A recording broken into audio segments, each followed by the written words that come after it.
Yang dimaksud Orde Baru itu Orde Baru yang seperti apa? Apakah tindakan represif? 2019 itu lebih serem kita lakukan pemilu yang dulu dibandingin yang sekarang. Bu Mega ingin memberi semacam early warning sebenarnya ya. Proses pemilu yang sangat kompleks dan kerap kali melibatkan godaan ya, penyalahgunaan kekuasaan. Sekarang pertanyaannya adalah siapa yang kemudian dituju?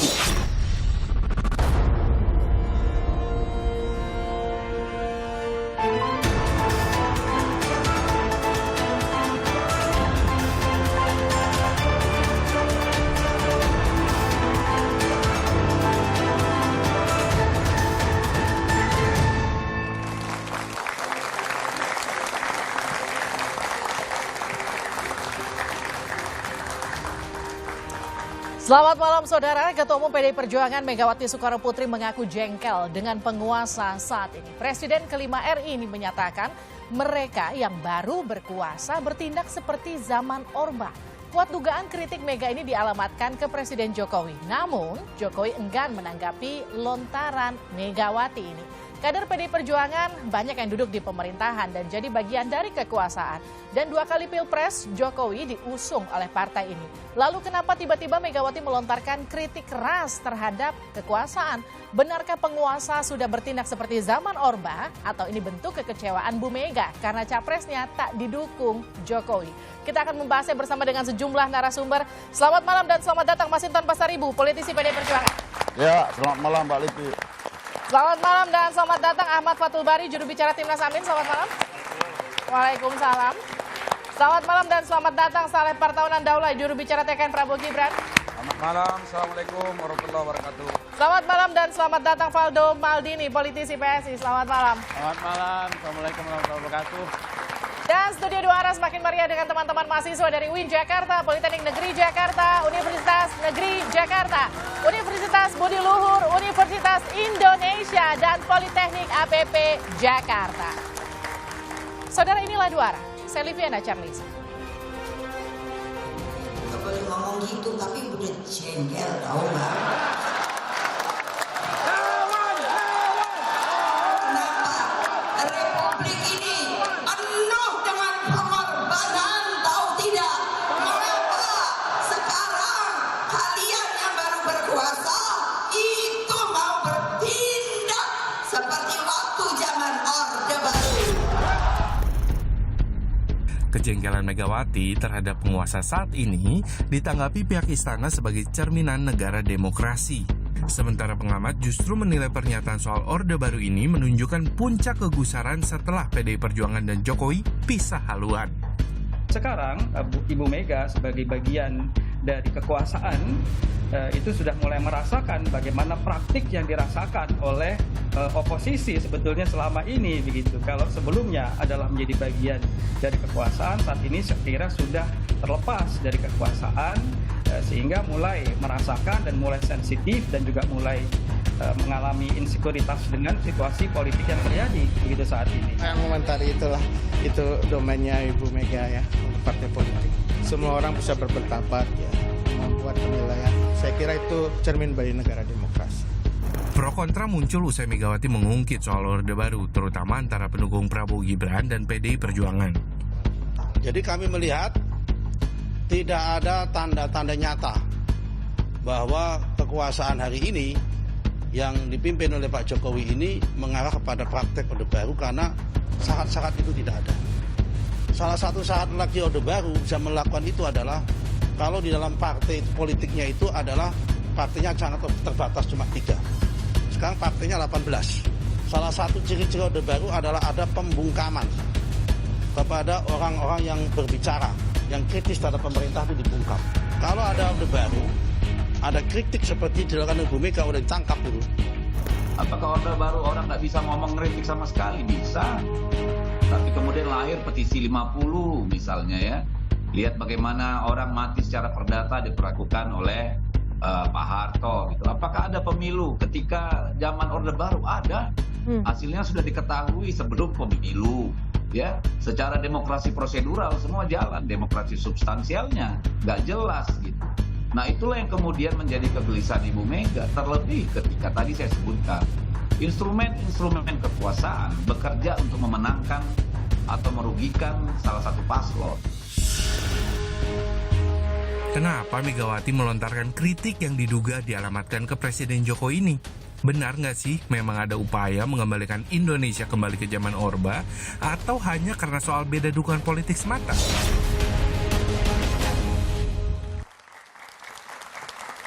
Kita juga kehadiran panelis malam hari ini adalah Ray Rangkuti, aktivis 98. Bang Ray, selamat malam. Malam.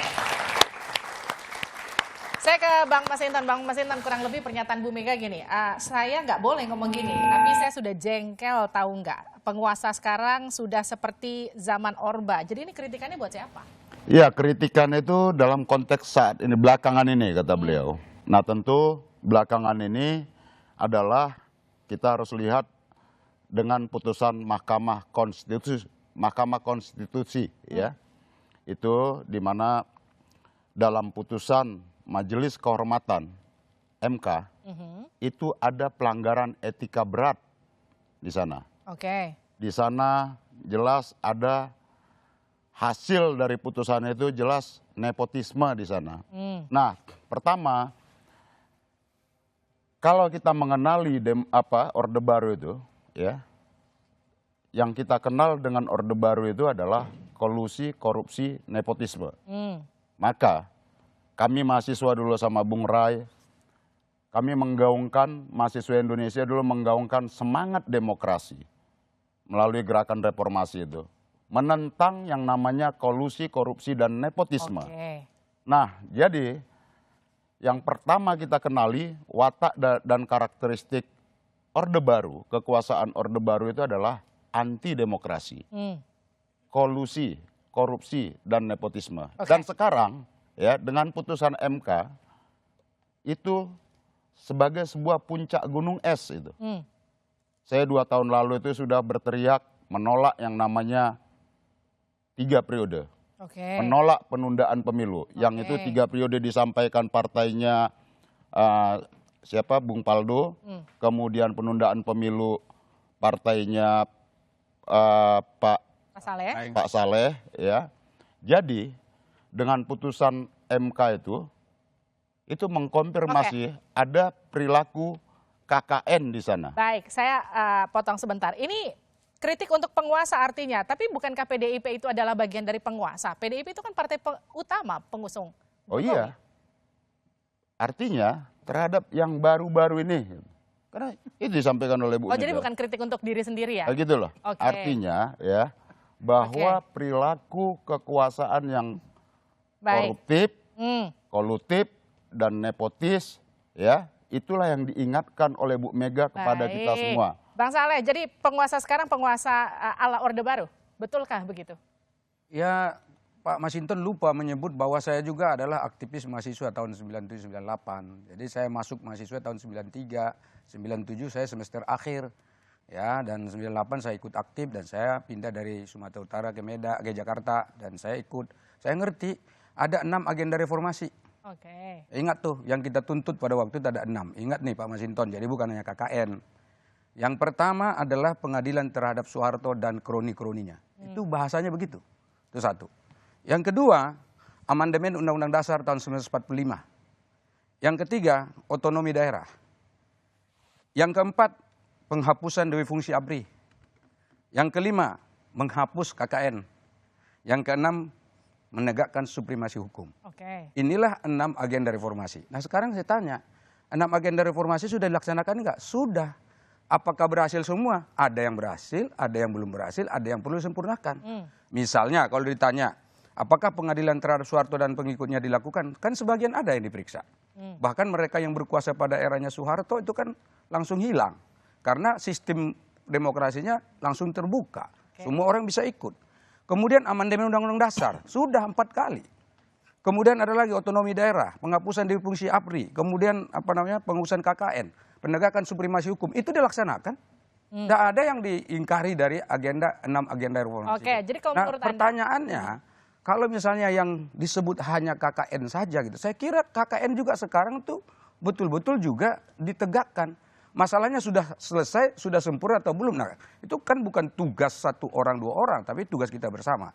Nah, karena itulah maka saya bilang, ini pernyataan Bu Megawati yang tentu kita sama-sama hormati. Kalau bagi saya, ini adalah nasihat Ibu Megawati bagi kita supaya kita baik. Tapi yang disampaikan, kalau ini kembali ke Orde Baru, saya kira terlalu jauh. Misalnya, bagaimana kita mau kembalikan ke Orde Baru? Ada amandemen Undang-Undang Dasar 4 kali. Kalau mau dikembalikan, amandemen lagi kembali. Kejauhan lah ya Bang, atau kalau Orde Baru. otonomi daerah, sekarang udah luas semua 514 kabupaten kota. Kalau nggak ada otonomi daerah, jangan-jangan Bang Masinton, Jokowi nggak bisa jadi wali kota. Oke. Kalau nggak bisa jadi wali kota, nggak bisa jadi gubernur, nggak bisa jadi presiden. Panjang ceritanya, jadi Bang terlalu Masinton, jauh. kejauhan. Terlalu jauh. Bang Orde Baru. Berpikir 3 periode itu reformis. Itu demokratis. Enggak, itu Saya mau berpikir, tanya dulu. yang berpikir siapa? Loh, kok Loh, kok lo bagaimana? Ini gini loh, Pak Masinton. Bukan lagi itu dipikiran. bicaranya itu harus itu dengan fakta. 3 periode itu Bapak, Itu yang bukan ngomong lagi siapa? di Itu pikiran. disampaikan oleh siapa? Itu bukan lagi di pikiran, itu Bukan sudah itu yang menyampaikan dikerjakan. siapa? Yang ngomong siapa 3 periode? Yang menyampaikan Ya tanya 3 aja periode sebelahmu. Enggak. Tanya aja sebelah. Nanti saya jelasin. Jejak digital itu bos, ya. Itu sampai, kalian jangan mengingkari sebuah fakta. Bukan. Kalian Begini, anak muda, begini. kalian Gini Pak Masinton. fakta, ya. Kalian tidak bisa ingkari semua sekarang terekam, ya. Saya bukan hanya katakan jejak digital, tapi saya merasakan dan saya, ya Pak Saleh ini sama-sama kita DPR, sama-sama anggota MPR, bahkan ada coba mengkaji 3 periode itu, kemudian mengkaji lagi yang namanya penundaan pemilu. Sekarang kan saya mau jawab nih. Ya, maka itu yang kasih saya kesempatan tentang. saya bicara, Nah, biar saya 3 jawab ini. periode. Jelas-jelas konstitusi kita yang tadi sudah disampaikan, amandemen itu adalah kita memberikan kepastian dalam era demokrasi ini, pembatasan masa jabatan kekuasaan presiden itu hanya 2 periode. Ketika itu digulirkan 3 periode, itu menentang spirit reformasi, menentang semangat demokrasi. Itulah yang disampaikan oleh Ibu Mega saat ini. Oke, udah ya. Ini kan udah semangat sekali. Loh iya. Nah, sekarang yang disebut meminta 3 periode siapa? Presiden Jokowi maksudnya? Bos. Enggak, saya tanya. Bos, kita ini orang politik, itu yang bos. menyebut 3 periode siapa? Bos, kita ini orang politik, tidak harus letterleh disebutkan di sana. Bukan, Pak. Tetapi semua orangnya ada di kubu Bapak hari ini. Enggak, kalau yang bicara soal mengusulkan hukum, 3 periode, nggak yang bisa menunda menduga-duga, pemilu. Pak. Harus faktual. Itulah Pak. Loh, kok Nggak faktual? boleh, Faktual Pak. yang saya sampaikan. Tidak boleh. Fakta yang saya sampaikan. Tidak boleh. Nah, Jadi begini, saya mau lanjutkan ya. Yang dimaksud meminta 3 periode siapa? Apakah Presiden Jokowi sendiri? Itu dulu dijawab. Ada nggak buktinya Bapak di jejak digital yang Bapak sampaikan tadi bahwa Jokowi minta 3 periode? Malah yang ada sebentar. Tadi saya dengar loh semua omongannya Pak Masinton. Nah, sekarang dengar dulu saya. Bahkan yang ada justru kalau Anda buka di jejak digital, yang ada itu malah justru Presiden Jokowi mengatakan kita konsisten melaksanakan konstitusi. Tidak ada 3 periode, yang ada 2 periode. Dan tidak ada satupun statement beliau menurut saya dan yang saya ketahui dan halayak ramai mengetahui bahwa Jokowi minta 3 periode, meminta perpanjangan masa jabatan. Kalau ada di luar dirinya sebagai presiden, itu bukan Jokowi. Ada yang bukan Jokowi. eksplisit, ada yang implisit. Sama-sama orang politik kita, Pak. Ya, Ada tapi yang kan kalau Bapak tadi ada yang nggak keinginan omongannya ini yang ngomong terbuka siapa? secara Yang 3 lisan, periode secara siapa? verbal disampaikan. Ada yang kita rasakan itu operatnya mengoperatorin untuk menggalang 3 periode dan saya tolak pada saat itu ketika penggalangan itu dilakukan. Saya ke Bang Fathul Bari sebagai oposisi yang juga sekarang jadi capres yang membawa jubir dari capres yang membawa aroma perubahan begitu katakanlah. Memang ada apa dengan penguasa sekarang? Betulkah dibawa ke area Orba? Ya, yang jelas pertama kita pernyataan Bu Mega ini kan seorang yang punya pengalaman sebagai orang yang berjuang gitu menentang Orde Baru dan menjadi korban juga beberapa sebagian orangnya, tentu bukan main-main pernyataan ini. Jadi pernyataan yang memang punya nuansa yang mereka alami sendiri gitu. Walaupun mungkin tadi Bang Masinton ya melihat aspeknya ketika keputusan Mahkamah Konstitusi. Tapi tadi menarik yang disampaikan oleh Bang Saleh misalnya ya, tentang 6 visi reformasi yang disampaikan tadi. Tadi contoh, tadi kan kita berdebat nih soal amandemen undang-undang. Kenapa sih ketika Orde Baru itu selesai, apa yang dituntut? Demokrasi yang sifatnya mungkin hak sipil politik. Oke. Yang dalam konteks itu maka sebetulnya hal yang paling mendasar adalah pembatasan periodisasi seorang presiden gitu. Karena Soeharto begitu lama berkuasa dan akhirnya kekuasaan yang lama membuat dia menjadi korup gitu. Untuk itu makanya aneh ketika ada ide 3 periode tadi. Jadi dan ini sebetulnya tidak perlu diperdebatkan lagi karena sudah di halayak publik itu disampaikan. Dan bahkan oleh pimpinan parpol, bahkan oleh pernyataan dari beberapa politisi seperti Pak Yusril yang diajak berdiskusi misalnya dengan presiden, dan itu sesuatu yang harus jadi menurut Anda pernyataan Bu Mega bukan tanpa alasan? Bukan tanpa alasan, itu yang pertama. Contoh yang selanjutnya misalnya contoh ya, konteks supremasi hukum, duifungsi ABRI, mungkin sekarang konteksnya juga ada kepolisian, atau juga mungkin pemerintahan yang bersih dari KKN. Konteksnya bukan hanya kolusi, korupsi, tapi ketika misalnya proses anaknya menjadi calon ke presiden, walaupun secara prosedural itu sudah berjalan, tapi secara substansi ini sesuatu yang dipertanyakan oleh publik bahwa ini bagian dari nepotisme ketika nanti berlangsung pemerintahannya. Pertama, soal MK.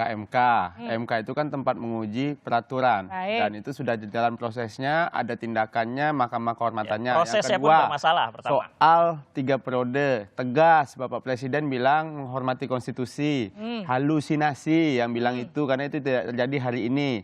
Ya halusinasi itu kan ketika tidak terjadi, cuma sebelum prosesnya itu kan ada intensi gitu. Kalau kejadian kenapa kita ngomong itu bisa jadi fitnah itu kalau kayak gitu kita ngelihatnya dan itu tidak terjadi. Soalnya kecuali Pak Presiden Jokowi sekarang ada perubahan amandemen konstitusi. Itu bukan fitnah. Berarti itu tuduhan.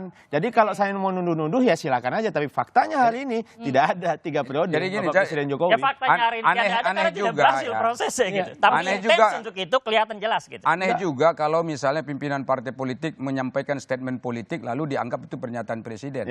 Sementara partai-partai politik itu punya kewenangan dan independensi sendiri. Katakanlah misalnya, kenapa misalnya ada kubu pasangan calon 1, 2, dan 3? Karena memang ada independensi masing-masing partai politik untuk menjatuhkan pilihan kemana. Termasuk juga ini. Jadi jangan semua apa-apa langsung ke Jokowi. Dan dugaan di politik seperti tadi yang Bang Ahmad Fathul Bari lakukan itu juga sama dengan tuduhan sih. Ya, dan tuduhan yang tidak bertanggung jawab. Ini mulai kata rasa orba lagi nih. Dikit-dikit ketika itu disampaikan terkesan menjadi tuduhan, lalu kemudian dipermasalahkan secara demokrasi. Kecuali itu kejadian dugaannya jadi tuduhan. Jadi begini, sebentar. Ini kan begini, sebentar. Ini begini loh, ini kan sudah ada 3 pasangan calon. 3 pasangan calon yang akan pemilu tanggal 14 Dan Pak Jokowi nggak ada di situ. Dan Pak Jokowi tidak masuk dalam calon dari salah satu 3 pasangan itu. Mengapa kok masih disebut? Kan beda. Pak Jokowi sama-sama.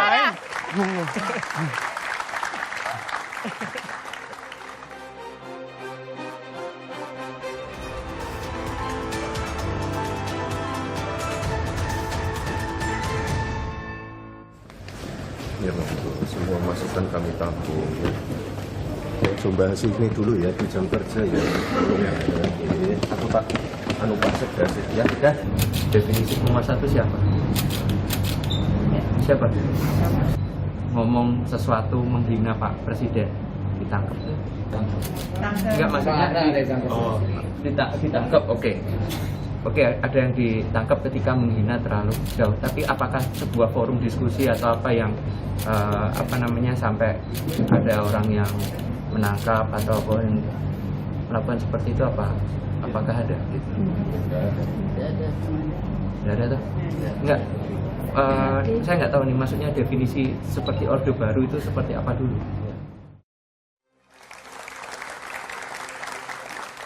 Anda kembali bersama kami di Dua Arah, saya langsung ke Bung Rey. Jadi siapa yang dimaksud Bu Mega? Penguasa yang aromanya seperti Orde Baru?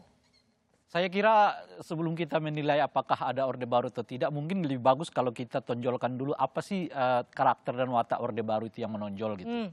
Sehingga dengan begitu kita bisa akan lihat apakah situasi sekarang memang mengarah ke sana atau tidak gitu. Ada 5 dalam catatan saya watak dari Orde Baru yang menonjol. Pertama adalah tujuan jauh lebih penting dari aturan. Jadi demi tujuan aturan bisa diubah. Itu watak yang pertama tuh. Nah yang kedua adalah tentu ada nepotisme di dalam. Nah yang ketiga ada kriminalisasi bagi mereka yang berbeda pandangan dengan Orde Baru. Yang keempat menggunakan aparat ya dalam hal menstabilisasi politik, dalam ini aparat keamanan, aparat TNI dan juga birokrasi gitu ya. Nah, yang kelima adalah Sorry, saya harus lihat catatan dulu karena udah tua sering lupa. Oke, jadi intinya gini, ada nggak Bung Fathul Bari di penguasa saat ini? Apa kriteria yang tadi disebutkan oleh Bung Rey? Ya karakter-karakternya kan sederhana. Misalnya kenapa ada reformasi? Salah satunya adalah hak sipil politik, pembatasan periodisasi. Itu tadi kita bicarakan, kita berdebat lagi nanti panjang. Yang kedua misalnya aspek penegakan hukum, lalu aspek pemberantasan korupsi. Ini kan banyak masalah. Ini kalau misalnya kita contoh data-data yang ada kan banyak. Indikator-indikator yang dikeluarkan oleh lembaga riset banyak. Amnesty International mengeluarkan data bagaimana penangkapan terhadap aktivis. Kasus yang terakhir, kasus Fathia, kasus Haris misalnya. Begitu banyak yang lainnya. Itu jadi tentu menurut Anda? Itu jadi gambaran gitu. Memang kalau misalnya kita bandingkan bahwa sekarang kita bisa bicara, ya kita bisa bicara. Tidak seperti Orba yang mungkin ditangkap gitu misalnya kan. Tapi ketika proses itu sudah berjalan puluhan tahun seperti sekarang, lalu adanya proses yang berjalan itu menunjukkan justru ke arah yang lebih buruk di masa sekarang, ya tentu ini jadi catatan. Apalagi tadi contoh ya, saya menarik sebetulnya yang konteks kenapa Gibran maju tadi. Kenapa di akhir saya bilang tadi yang mutusin pamannya, yang maju anaknya. Lalu nanti ketika proses sampai pemilu ini dipimpin oleh presiden yang merupakan bapaknya. Kalau tidak ada intensi, itu kan kita mengkhawatirkan ada itu. Makanya reformasi menjaga itu semua. Ketika itu terjadi, maka akan jadi masalah ke depan. Oke, Bung Faldo jawab. Tadi udah dibilang kok oleh Bang Ai di tengah, ya tidak seperti Orde Baru memang. Nah itu dia. Ketika beliau menjelaskan bahwa kita bebas kok berbicara, nggak ditangkap hari ini. Nggak ada yang ditangkap. Ada yang ditangkap. Ini jangan salah ya. Ada datanya tuh. Itu lagi diproses kok kasusnya. Tentang berbagai pihak yang tidak ditangkap sedikit dengan juga undang-undang amnesti yang ITE diberikan oleh Bapak Presiden Jokowi untuk orang-orang yang menjadi korban dari UU ITE. Jadi proses demokratisasi kita sedang berjalan dengan baik. Ya, kalau seandainya dibilang ada indikator dari banyak indeks A, B, C, D.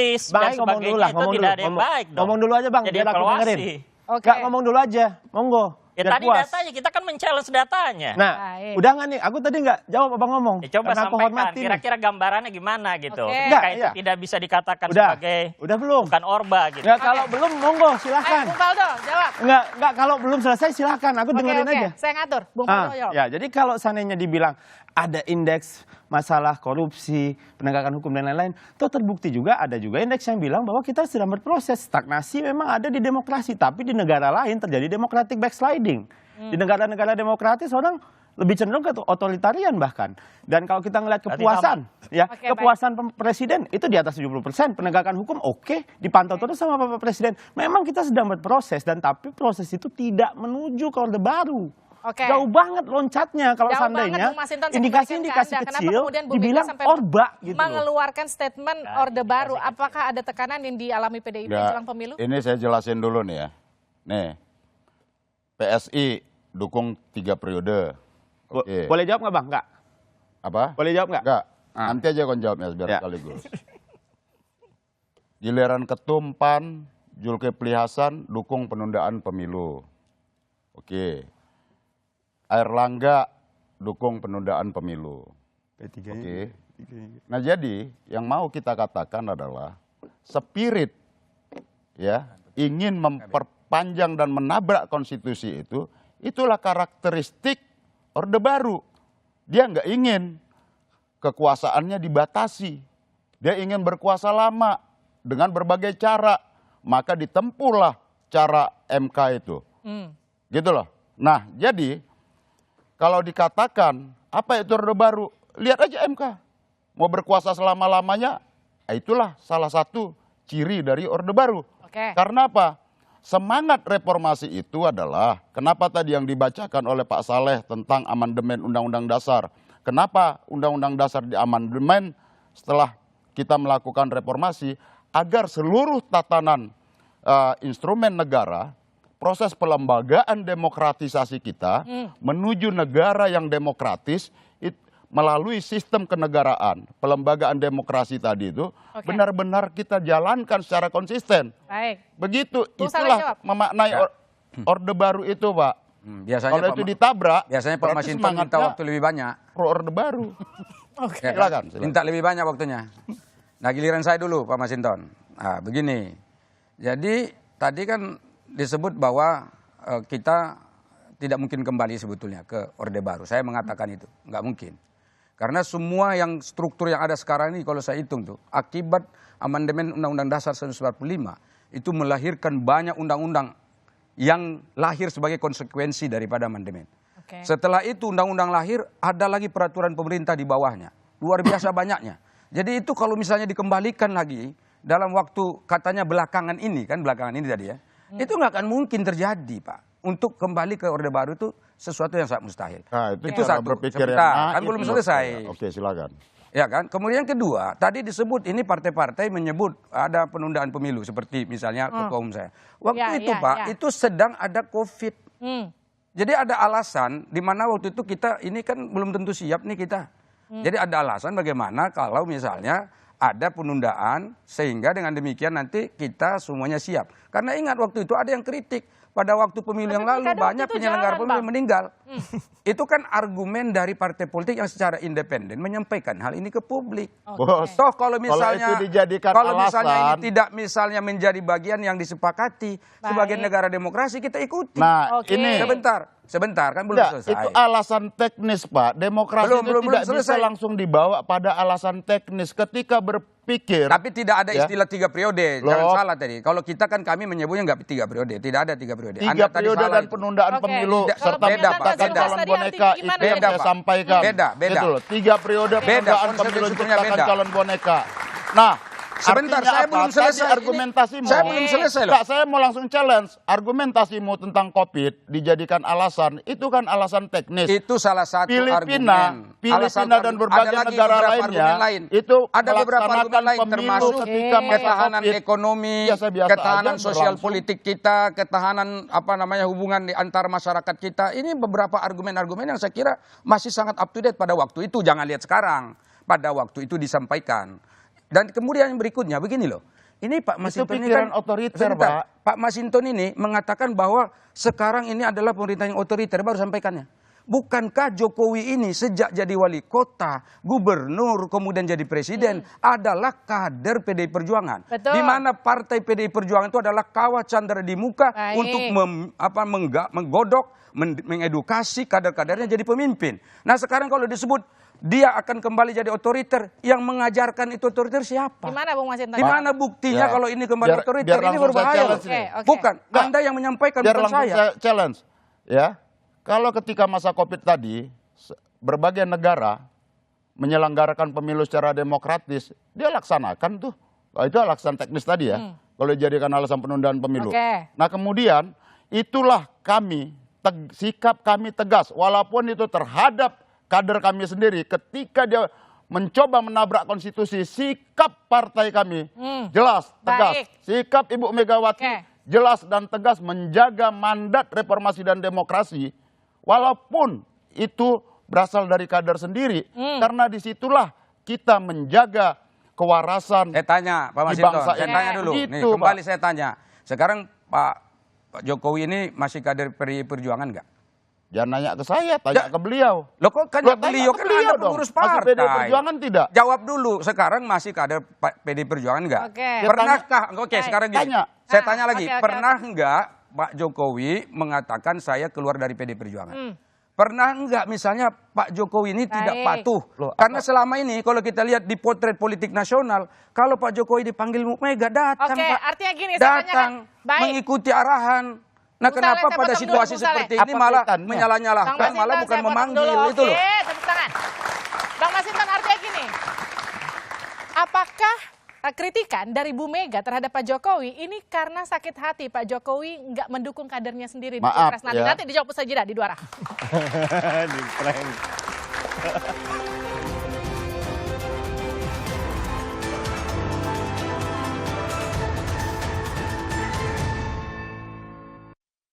Nah ini kalau menurut saya semakin jelas ya, bukan kita ingin curhat atau lebay gitu ya, tetapi kan kita memang sudah mengalami. Kita sudah mendengar bahwa ada operasi besar untuk tidak saja mengerdilkan Mas Ganjar, tetapi juga PDI Perjuangan. Dan itu datang dari hierarki kekuasaan yang ada di negeri ini. Dan kita akan melihat lebih banyak kasus lagi terjadi karena memang sangat sulit membayangkan pemilu kali ini akan jurdil dan luber, akan fair untuk semua. Karena apa? Karena untuk pertama kalinya di dunia ini ada kontestasi pemilu di mana anak dari presiden yang sedang berkuasa itu ikut bertarung di dalam kontestasi sebagai wakil presiden. Oke, Bang Masinton. Jadi semua kritikan dari PDIP termasuk kritikan dari Bu Mega untuk Pak Jokowi ini murni kritikan untuk penguasa atau justru karena sakit hati capresnya nggak didukung Pak Jokowi? Jadi kalau kita simak pernyataan Bu Mega, ya, beliau tidak memention siapapun. Beliau tidak menyebut ini terhadap siapa. Ya. Tapi beliau mengambil sikap ideologis, menyampaikan sebagai warning terhadap bangsa kita agar perilaku anti demokrasi itu tidak dilakukan. Baik. Gitu loh. Karena apapun bangsa ini harus move on. Oke, saya ke Bung Faldo. Jadi kalau tadi sempat Bung Deddy katakan di cuplikan sebelumnya pemilu dirasa akan sulit untuk luber dan juga jurdil begitu karena ada anak presiden yang ikut serta di Pilpres. Gimana respon Anda? Ya, agak terlalu khawatir ya menurut kami Bang Deddy. Karena gimana caranya kita memastikan bahwa Pak Prabowo Gibran pasti menang gitu. Walaupun ada anak presiden di situ. Wong pertarungannya aja baru mulai kampanye baru hari ketiga kok sekarang. Dalam artian kita kan bisa sama-sama mengecek bagaimana proses pemilu yang terjadi. Kita juga bisa mengecek lewat KPU, Bawaslu, Gakumdu semuanya bahwa semuanya masih berjalan. Ya survei semuanya yakin satu putaran. Bahkan di pidato Bu Mega pun Ganjar Mahfud satu putaran kata dia kan. Ya di kubu Anies Imin satu putaran. Prabowo Gibran ya kita jalani pemilu yang baik gitu. Jadi menurut saya apa yang disampaikan oleh Pak Deddy itu adalah ya mungkin kekhawatiran atas hasil surveinya mungkin hari ini tidak naik gitu loh. Dan kita lihat hari ini bahwa memang dalam tekanan elektoral ini, kalau misalnya belakangan ini kan ada tekanan elektoral nih. Nah jangan sampai apa pesan Bu Mega yang bagus tadi, jadi kita recehkan sama tekanan elektoral. Bukan, kalau seandainya Pak Masinton bilang tadi misalnya karena untuk mengingatkan, kita setuju. Masa tidak ada yang mau ke Orba. Bang Masinton karena tekanan elektoral? Enggak, itu jauh dari itulah. Artinya begini Paldo, bahwa apa yang kau sampaikan tadi itu seakan-akan belum terjadi. Itu sama seperti, saya kasih contoh aja ya, penggunaan atribut partaimu di berbagai lokasi, di wilayah Republik ini, bahkan di Jakarta ini juga sangat penuh, di mana kalau dicek di lokasi itu, siapa yang masang? Nggak ada yang tahu Pak. Vendor Bang, vendor yang Terus masang. kemudian kalau kita audit, kita audit. Saya ini 2 periode ngikutin pemilu ya. Dan kita dengan keterbatasan biaya apa segala macam, bandingkan sama PSI. Ya, siapa yang mencetak itu? Kalau itu diaudit, enggak, saya mau menyatakan apa yang kau sampaikan tadi seakan-akan kayak ini biasa-biasa saja. Ada tangan yang tidak terlihat untuk mengerjakan praktek-praktek atribut abang banyak banget gitu juga loh Bang di Jakarta ini. Itu ya kan? itu pakai duit saya. Iya juga. Ya gitu loh. Dan pakai simpul-simpul relawan kader-kader PDI Perjuangan. 11 atribut paling banyak. Itu menggunakan partisipasi kader-kader PDI Perjuangan. Nah, vendor yang ditanyakan publik itu dan sekarang ramai, atribut partai Anda ada di mana-mana dan kadernya tidak ada, biaya sangat besar itu kalau diaudit ya. Iya, siap. Gitu loh. Siap diaudit. Nah, artinya saya mau katakan yang kau katakan tadi, kesannya ini kayak enggak ada. Memang enggak terjadi apa-apa. Saja. Ada tangan yang tidak terjadi, ada tangan yang tidak terlihat melakukan kerja-kerja politik. Jangan tebarkan ketakutan, Bang. Ini ayolah, kita nggak suka juga demokrasi kita begini. Saya ini pantang menebarkan hoax. Yang saya sampaikan apa yang saya rasakan. Beberapa kali. Apa fakta yang ada. Tadi yang abang lempar itu kecurangan itu, Paldo. Kecurangan itu. Bang Fatul Bari. Kapan kita rasakan dan kapan Pak Abdul yang masang, Bang. Gitu loh. Kenal saya semua. Jadi kalau menurut Anda, apakah kemudian kekhawatiran dari Bung Deddy bahwa pemilu akan berlangsung jurdil itu jadi kekhawatiran dari kubu Imin? Amin. Jelas ya, kita harus khawatir. Jangan sampai kita nggak pernah memberikan kekhawatiran tentang hal itu. Tadi sebetulnya ada yang menarik ya, ketika disampaikan tentang bagaimana setelah reformasi kita menata infrastruktur demokrasi dan ketatanegaraan kita. Salah satunya adalah pembagian cabang kekuasaan. Kalau sekarang kita lihat misalnya, banyak sekali parameter yang sebetulnya bisa kita kaji. Baik itu ketika COVID, terutama ketika Perpu nomor 1 tahun 2020 dikeluarkan, beberapa cabang kekuasaan coba dikuasai, lalu pembuatan peraturan perundang-undangan juga begitu cepatnya tanpa partisipasi publik yang baik. Ini beberapa indikator yang penting juga menurut saya untuk ditekankan. Kalau tadi terkait dengan pemilu ya, kalau saya sih simpel aja.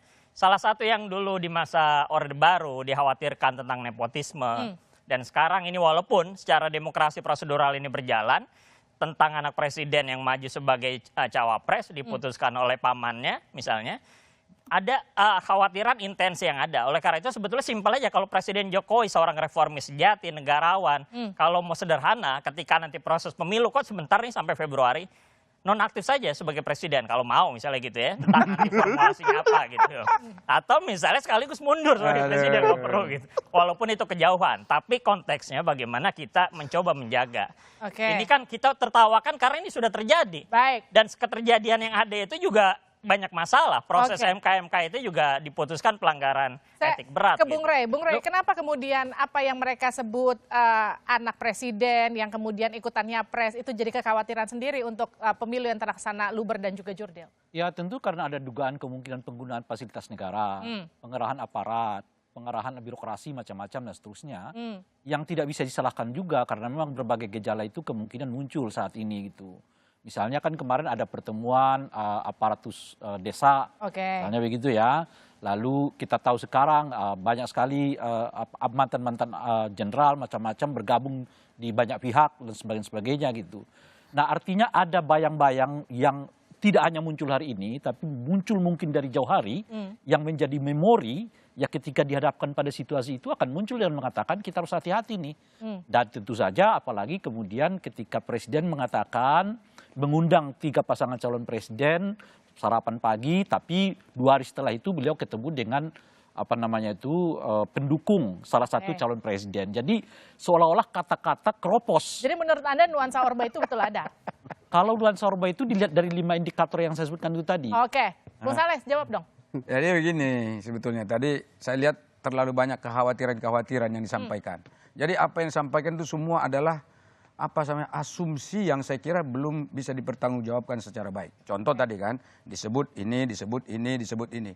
Ini kan belum ada yang kejadian sama sekali. Apa misalnya yang asumsi? Iya tadi kan disebut bahwa akan ada penggunaan aparatur. Ya itu sudah ada beberapa indikasinya. Ya sekarang mau saya tanya, apakah misalnya pihak yang lain itu misalnya tidak ada? Bisa dipertanggungjawabkan loh. Ya sekarang saya juga bisa misalnya menunjuk beberapa kasus di mana pasangan lain juga menggunakan hal yang sama. Jadi ada lagi begini, oh ini menggunakan aparatur. Ini saya mau buat logikanya yang sederhana saja. Siapa yang mau menggunakan aparatur? Sementara hampir semua pasangan calon presiden yang ada ini adalah anggota kabinet. Katakan misalnya Ganjar Pranowo dan juga pasangannya Pak Mahfud. Ini kan orang-orang kabinet.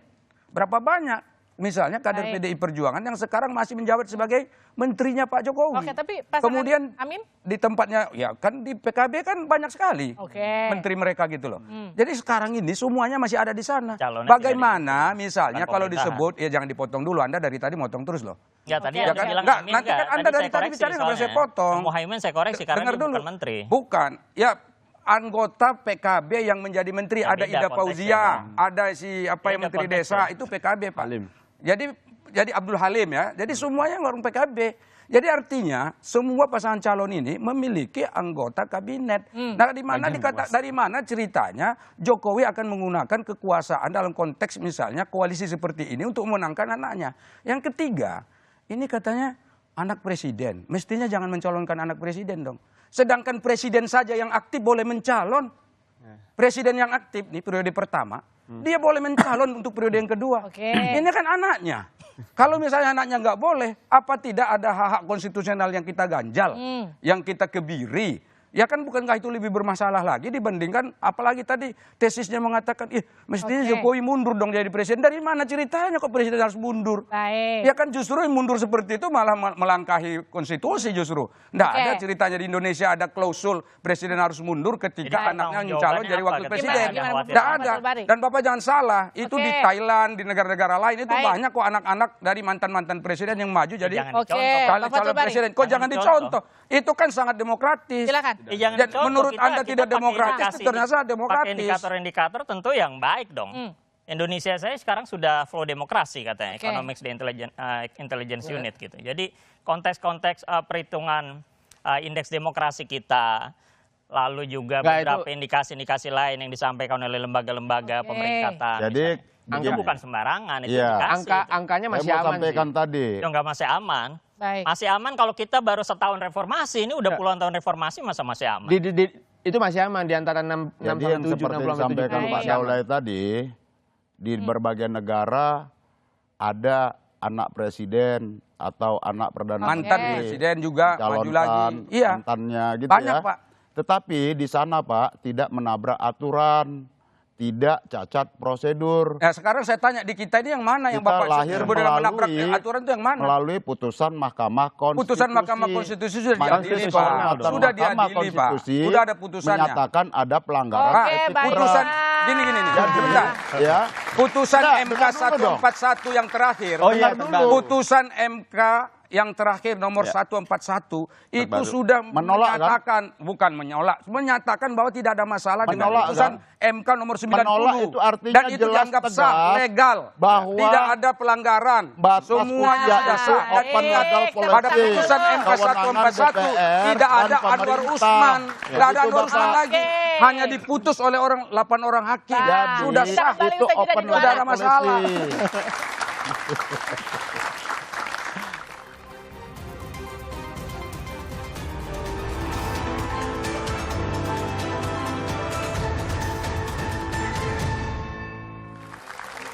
Anda kembali bersama kami di Dua Arah. Ini adalah pertanyaan terakhir untuk Bung Faldo. Jadi kenapa sampai akhir Pak Jokowi tidak merespon pernyataan Bu Mega?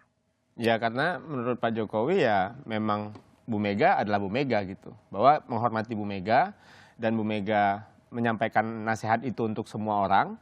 Dan kami kira Pak Presiden Jokowi merasakan bahwa ya tidak ada yang perlu dikomentari. Tapi apabila kita melihat secara lebih luas, sekali lagi nasihat ini untuk semua orang, saya yakin tidak akan ada yang mau kita kembali ke Orba. Tanya ke semua kandidat, Amin, Prabowo Gibran, Ganjar Mahfud, pasti nggak ada yang mau. Apalagi dari Pak Jokowi sendiri.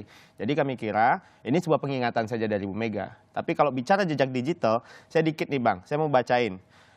Tanggal 17 Agustus, Bu Puan bercerita, kami mencermati hal tersebut, kalau memang kemudian di MK disetujui ada calon cawapres di bawah 40 tahun, ya bisa saja Mas Gibran yang maju. Jadi sebetulnya hari itu ini menjawab pertanyaan wartawan. Iya, Enggak, maksud saya kekuasaan nggak usah diulang-ulang itu. Ya, Itu sama jejak digital kan? Bang, Jejak kita udah mau digital. closing, Bang. Sabarlah. Jejak sabar. digital kan? wartawan. Ya, jadi kalau menurut saya hari ini kekuasaan terbagi. Tidak hanya di Presiden Jokowi. Jadi kalau seandainya ada warga saya di Jakarta Timur kepleset salah Pak Jokowi juga, susah kita bernegara. Oke, saya ke Bang Masinton. Jadi apakah PDIP akan terus mengkritik Pak Jokowi yang juga masih menjadi bagian dari PDIP?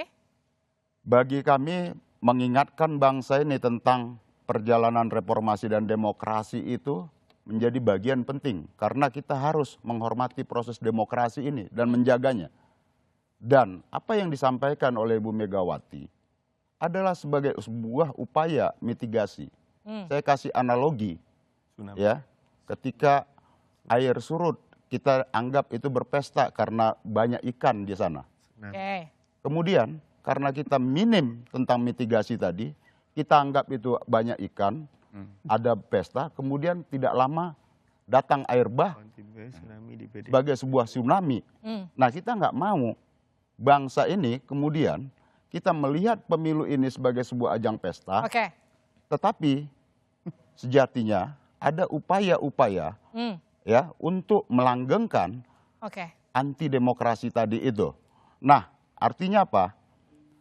Saya mau katakan, demokrasi itu bukan sekedar prosedural formal.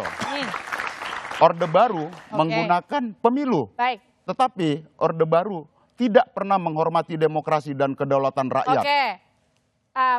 Bung Saleh, sebagai bagian dari tim yang dianggap mendapatkan endorsement dari penguasa, bagaimana memastikan pemilu ini akan berlangsung luber dan juga jurdil? Jadi pertama begini, kita kan punya instrumennya banyak nih, yang penyelenggara, kemudian masyarakat luas, ya civil society itu semua adalah instrumen yang saya kira bisa mengawal pemilu untuk menjadi lebih baik dan dari waktu ke waktu. Dan ingat, Indonesia sekarang itu dipuji oleh banyak negara, termasuk negara paling demokratis nih di kawasan Asia. Nah, karena itu tentu ini harus kita jaga juga. Jadi jangan sampai muncul misalnya problematika yang seperti kita diskusikan seperti ini, sebetulnya ini belum tentu baik juga. Karena takutnya masyarakat itu bisa menafsirkan hal-hal yang tidak sesuai dengan apa yang semestinya disampaikan. Kemudian yang kedua, kita harus menghormati Presiden Jokowi. Karena itu adalah kepala negara kita. Karena itu kita tidak boleh misalnya menyebarkan hal-hal yang dugaan-dugaan, asumsi-asumsi yang sebetulnya jauh sekali dari apa yang dilakukan Pak Jokowi. Yang ketiga, terakhir, kita juga harus menghormati Ibu Megawati sebagai tokoh nasional. Jadi kebetulan beliau juga punya berjasa banyak untuk Republik ini. Nah, kalau dalam konteks itu, kita juga tidak boleh terlalu jauh menafsirkan apa-apa saja yang disampaikan oleh Bu Megawati di dalam forum-forum partainya, dalam forum internal partainya. Apa yang kemudian harus diperhatikan penguasa untuk memastikan pemilu kita akan berlangsung jujur dan juga adil? Yang jelas kalau terkait dengan konteks judul kita hari ini, tentu banyak catatan ya. Mas Anies sudah menyampaikan bagaimana 25 tahun reformasi kita mengalami regresi demokrasi. Ada 3 indikator. Indikator tentang indeks demokrasi, indeks persepsi korupsi, indeks kebebasan pers, semuanya turun. Dan itu menjadi catatan yang penting. Di luar indeks-indeks pemeringkatan tadi, banyak juga konteks-konteks yang kita lihat sebetulnya dalam berbagai hal yang sudah kita alami. Jadi orang, ini saking banyaknya mungkin orang jadi bingung nih, gimana cara mengevaluasi satu persatu pemerintahan Jokowi dalam konteks demokrasi. Oleh karena itu, ya penting kita jaga, apalagi nih Pilpres ada anaknya presiden. Dan memang tadi, kalau aturan cuti dan segala macam beda antara presiden dengan kepala daerah. Tapi kalau misalnya kita ingin menjaga bagaimana demokrasi ini berjalan baik, setidaknya tunjukkan itikat baiknya dan berbagai indikasi yang ada di masyarakat sudah ditampilkan di publik. Coba jangan sampai itu terulang kembali dan masyarakat perlu aktif untuk menjadi pahlawan demokrasi, mengawasi demokrasi kita berlangsung dengan baik. Bung Rey, jadi apa yang harus dijaga oleh masyarakat bersama agar pemerintah atau penguasa siapapun yang terpilih nanti tidak kembali lagi ke Orde Baru? Memastikan bahwa pemilu ini adalah upaya kita untuk sebenar-benarnya menjauhkan prinsip-prinsip yang dikelola oleh Orde Baru dalam mengelola negara. Oleh karena itu pemilu ini harus kita pastikan salah satu penyakit yang paling utama di Orde Baru itu adalah KKN. Melalui pemilu ini kita tolak praktek kolusi, korupsi, nepotisme. Saudara, kritik dan kebebasan berekspresi adalah anak kandung demokrasi. Karena itu kritik Megawati Soekarno Putri harus dihargai dan dihormati terlepas apakah kritik itu murni suara hati atau terkait dengan kontestasi. Publik tinggal mencermati apakah kritik yang dilontarkan sesuai dengan realitas di lapangan atau hanya penilaian sang Ketua Umum PDI Perjuangan. Pihak yang dikritik juga harus melakukan koreksi dan evaluasi guna perbaikan bangsa dan negara ini ke depan, bukan mendiamkan apalagi mengabaikan. Saya Liviana Cerlisa, tetap saksikan Kompas TV untuk mengupdate informasi terkini terutama seputar pemilu 2024 hanya di Kompas TV, independen terpercaya. Sampai jumpa.